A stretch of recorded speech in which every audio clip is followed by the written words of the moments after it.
नमस्कार। मैंने कल एक ऐसी मासूम सी बच्ची की कहानी पढ़ी जिसने मेरे दिल को छू लिया। इसीलिए आज मैं उस कहानी को आपके साथ शेयर कर रही हूँ। कहानी का नाम है सिर्फ एक दिन। लेखक एलन डी शुल्ज। एक दिन तीसरी कक्षा में पढ़ने वाली एमी हैगरदान अपनी क्लास में जाने के लिए जैसे ही मुड़ी, वैसे ही दूसरी ओर से तेजी से भागता हुआ लंबा सा लड़का एमी से टकरा गया। 5वीं कक्षा का वो लड़का एमी का मजाक उड़ाने लगा। एमी ने अपने मन को समझाया कि उसे इन सब बातों पर ध्यान नहीं देना है, इसलिए वो चुपचाप अपनी क्लास में चली गई। पर दिन भर एमी को उस लड़के का मजाक याद आता रहा और वो दुखी होती रही।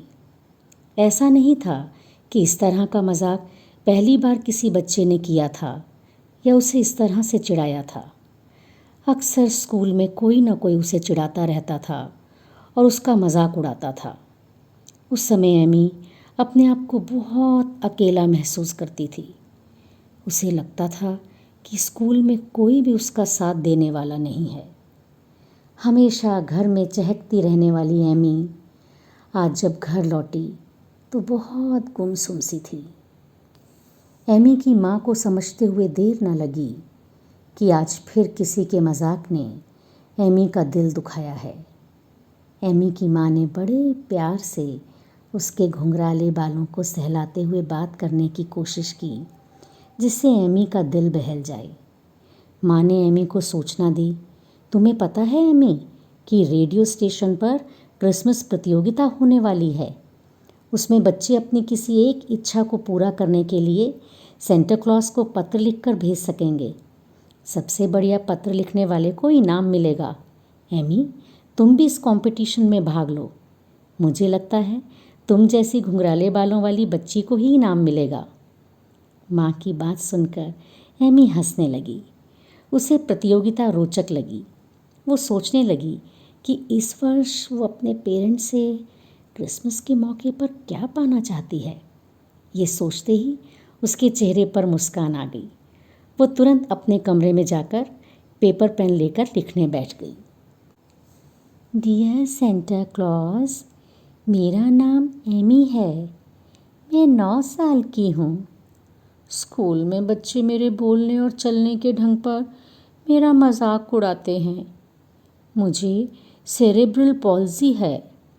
मैं चाहती हूँ कि सिर्फ एक दिन के लिए ना कोई मुझे चिढ़ाए और ना ही कोई मेरा मजाक उड़ाए। सेंटा क्लॉज, क्या आप मेरी हेल्प कर सकते हो?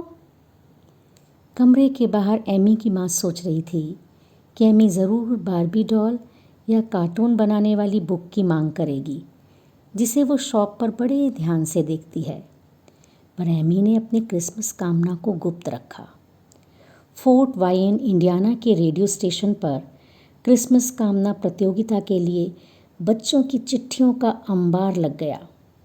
कार्यकर्ताओं को चिट्ठियां छांटने और पढ़ने में बड़ा मज़ा आ रहा था। जब एमी का पत्र रेडियो स्टेशन पहुंचा तो मैनेजर ली रॉबिन ने उसे ध्यान से पढ़ा।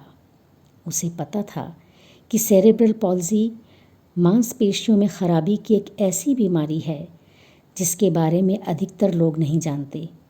निश्चय ही स्कूल के बच्चों को ये नहीं पता होगा कि एमी किस तकलीफ़ से गुज़रती है। उसे लगा कि फोर्ट वाइन के लोगों को एमी की इस विशिष्ट क्रिसमस कामना के बारे में ज़रूर जानना चाहिए। रॉबिन ने तुरंत स्थानीय समाचार पत्र के ऑफिस में फ़ोन किया। अगले दिन न्यूज़पेपर न्यूज़ सेंटिनल के फर्स्ट पेज पर एमी के कामना पत्र के साथ उसकी फ़ोटो छपी थी। कहानी तेज़ी से पूरे देश में फैल गई। सभी न्यूज़पेपर्स, टेलीविज़न चैनल्स में और लोगों के बीच में ये चर्चा होने लगी कि फोर्ट वाइन इंडियाना की उस छोटी सी लड़की ने कैसे अपनी सहज सी क्रिसमस कामना को प्रकट किया है कि सिर्फ एक दिन कोई उसे ना चिढ़ाए, ना उसका मजाक उड़ाए। और बस देखते ही देखते एमी के घर पर पोस्टमैन बोरों में भरकर चिट्ठियां लाने लगा।